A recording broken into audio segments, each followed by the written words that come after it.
Hello everyone, कैसे हो आप? आई होप आप सब बहुत अच्छे होंगे। फ्रेंड्स, मैंने आपको यहाँ पर ज्योग्राफी 10th क्लास की जो बुक है, इससे मैंने आपको फर्स्ट चैप्टर पढ़ाया था जिसका नाम था संसाधन एवं विकास।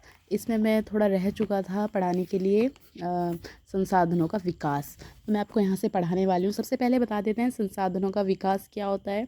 यानी कि जो हमारे पास संसाधन हैं, जो हमारी आवश्यकताओं को पूरा कर रहे हैं, उनको हम और कैसे डेवलप कर सकते हैं कि और हमारी ज़िंदगी आरामदेह बने और हमारा किसी भी काम करने में जो समय लगता है वो कम से कम हो जाए। उसी को हम क्या कहते हैं? संसाधनों का विकास। तो हम इसे कैसे कर सकते हैं? इसमें हम ये पढ़ने वाले हैं, संसाधन जिस प्रकार मनुष्य के जीवन यापन के लिए अति आवश्यक है, उसी प्रकार जीवन की गुणवत्ता बनाए रखने के लिए भी महत्वपूर्ण है। जिस प्रकार जो संसाधन होते हैं वो हमारे जीवन के लिए बहुत ही ज़रूरी होते हैं, उसी प्रकार हमारे जीवन में वो गुणवत्ता बनाए रखते हैं हमारे लिए। जैसे कि अगर हम स्कूल जाएं और आपको वहाँ पर बैठने के लिए चेयर्स वगैरह ना मिले या डेस्क वगैरह ना मिले, तो आप क्या होंगे? खड़े खड़े 1 या 2 घंटे में ही थक जाओगे।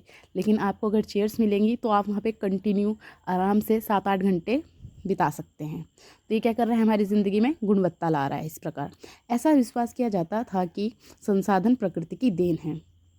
अब कुछ लोग कैसा मानते थे कि जो संसाधन है वो प्रकृति की देन है, परिणाम स्वरूप मानव ने इसका अंधाधुंध उपयोग किया है, जिससे निम्नलिखित मुख्य समस्याएं पैदा हो गई हैं।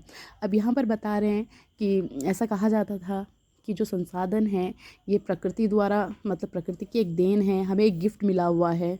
लेकिन इसका ये मनुष्यों ने इसका क्या करा? फ़ायदा उठाया और इसको क्या किया? बहुत ही ज़्यादा नुकसान पहुँचाया, जिससे क्या हुई? हमारे सामने कुछ समस्याएं उत्पन्न हुई हैं। तो यहाँ पर हम समस्याएं पढ़ेंगे कि अगर हम किसी भी चीज़ का अधिक से अधिक उपयोग करते हैं और लापरवाही से उपयोग करते हैं तो उसकी वजह से हमें क्या क्या समस्याएं देखने को मिलती हैं। नंबर 1, कुछ व्यक्तियों के लालचवश संसाधनों का हास्य हुआ। अब कुछ लोगों का ऐसा होता है कि जैसे बगीचा है किसी के पास या किसी की ज़मीन में, भूमि में बहुत ज़्यादा वृक्ष है, तो वो लालचवश क्या करते हैं? उन वृक्षों को काट देते हैं, क्योंकि वृक्ष की लकड़ियाँ बिक जाती हैं, पत्तियाँ बिक जाती हैं। तो मनुष्य सोचता है कि इसको बेच दो और यहाँ पर कृषि करो। तो जिससे क्या होगा? अगर हम अधिक से अधिक वृक्षों को काट देंगे तो इससे क्या होगा? मिट्टी बह जाएगी। मिट्टी को जकड़ने के लिए कोई बचेगा ही नहीं, वहाँ पे जड़ें ही नहीं होंगी, तो वहाँ पे मिट्टी बह जाएगी। तो इस प्रकार क्या हो रहा है? लोगों के लालचवश संसाधनों का हास्य मतलब बर्बादी हो रही है, ख़त्म हो रहे हैं वो। दूसरा है, संसाधन समाज के कुछ ही लोगों के हाथ में आ गए हैं, जिससे समाज 2 हिस्सों, संसाधन संपन्न एवं संसाधनहीन, अर्थात अमीर और गरीब में बंट गया है। इसमें ये बता रहे हैं कि जैसे ज़मीन वगैरह होती है या फिर बगीचे वगैरह होते हैं, वो क्या होते हैं? कुछ पर्टिकुलर समाज के पर्टिकुलर लोगों के पास होते हैं, और जिनके पास नहीं होते हैं वो गरीब रह जाते हैं। बाकी जो जिनके पास होते हैं वो उसे ज़मीन को बेच कर या उसमें कृषि कर कर क्या कर लेते हैं?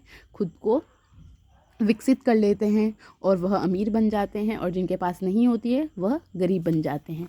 तो यहाँ पर जो एक और बिंदु है, संसाधनों के अंधाधुंध शोषण से वैश्विक परिस्थिति की संकट पैदा हो गया है, जैसे भूमंडलीय तापमान, ओजोन परत, अवक्षय, पर्यावरण प्रदूषण और भूमि निम्नीकरण आदि है।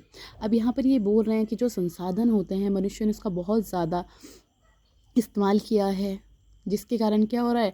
वैश्विक स्तर पर, यानी कि सभी के लिए, सभी देशवासियों के लिए ही नहीं, मात्र पूरे संसार में जितने भी देश हैं, ये सबके लिए क्या हो गया है? एक समस्या बन गई है, संकट हो चुका है। जिसमें क्या होता है? जिससे क्या हो रहा है? जैसे कि मैंने भी आपको बताया कि वृक्ष अधिक से अधिक काट रहे हैं, तो उससे क्या हो रहा है? कार्बन डाइऑक्साइड जो हम लोग मनुष्य छोड़ रहे हैं, फैक्ट्रियाँ छोड़ रही हैं, अगर अधिक से अधिक वृक्ष होंगे तो वो हमारे सारी कार्बन डाइऑक्साइड को ले लेंगे, परंतु वृक्ष अधिक से अधिक कट रहे हैं, तो जिससे क्या हो रहा है? कार्बन डाइऑक्साइड पूर्णतः ख़त्म नहीं हो पाती है और वह हमारे पृथ्वी पर ही रह जाती है, वायुमंडल के अंदर। अब कार्बन डाइऑक्साइड जो होती है वो ऑब्जर्व कर लेती है हीट को जो सूरज से आती है, तो जिससे क्या हो रहा है? तापमान पृथ्वी पर बना रहता है। तो जिससे क्या हो रहा है? भूमंडलीय तापमान, इससे क्या होता है? टेम्परेचर बढ़ा रहता है पृथ्वी का, और इससे ही ओजोन परत को भी नुकसान हो रहा है और प्रदूषण भी बढ़ रहा है। कार्बन डाइऑक्साइड जब इधर उधर जाएगी या फिर वायु में प्रदूषण होगा, और ऐसे ही जब हम पेड़ पौधे को काट देंगे तो मिट्टी नहीं जगड़ पाएगा कोई भी, तो मिट्टी बह जाएगी। इसी प्रकार मिट्टी का भी अपरदन हो रहा है। तो ये इसके कुछ नुकसान हैं जो हम संसाधन बहुत अधिक इस्तेमाल करते हैं। अब यहाँ पर दिया गया है, मानव जीवन की गुणवत्ता और विश्व शांति बनाए रखने के लिए संसाधनों का समाज में न्याय संगत बंटवारा आवश्यक हो गया है। इसका कहने का मतलब ये है, ना तो मनुष्य को ज़्यादा अधिक अमीर होना चाहिए, ना गरीब होना चाहिए, यानी कि समाज के सभी लोगों को एक समान होना चाहिए। यदि कुछ ही व्यक्तियों तथा देशों द्वारा संसाधनों का वर्तमान दोहन जारी रहता है तो हमारी पृथ्वी का भविष्य खतरे में पड़ सकता है। यदि अगर कुछ विशेष देशों के पास या कुछ व्यक्तियों के पास संसाधन होंगे तो वो क्या करेंगे, उसका बहुत ज़्यादा इस्तेमाल करेंगे, जिससे हमारा पृथ्वी का क्या होगा, भविष्य खतरे में पड़ सकता है। इसलिए हर तरह के जीवन का अस्तित्व बनाए रखने के लिए संसाधनों के उपयोग की योजना बनाना अति आवश्यक है। यदि हम चाहते हैं कि सभी जीवित रहें तो हमें क्या करना होगा, संसाधन ठीक प्रकार से इस्तेमाल करने होंगे।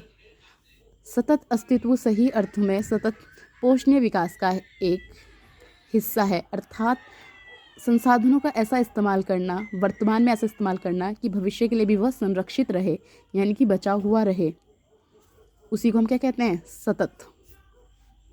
अब यहाँ पर बात करते हैं सतत पोषणीय विकास। सतत पोषणीय आर्थिक विकास का अर्थ है कि विकास पर्यावरण को बिना नुकसान पहुँचाए हो और वर्तमान विकास की प्रक्रिया भविष्य की पीढ़ियों की आवश्यकता की अवहेलना ना करें।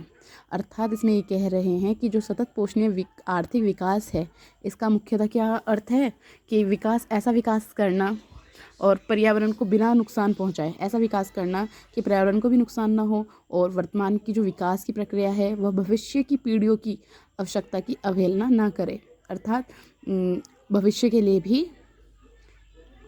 वह सही साबित हो, सकारात्मक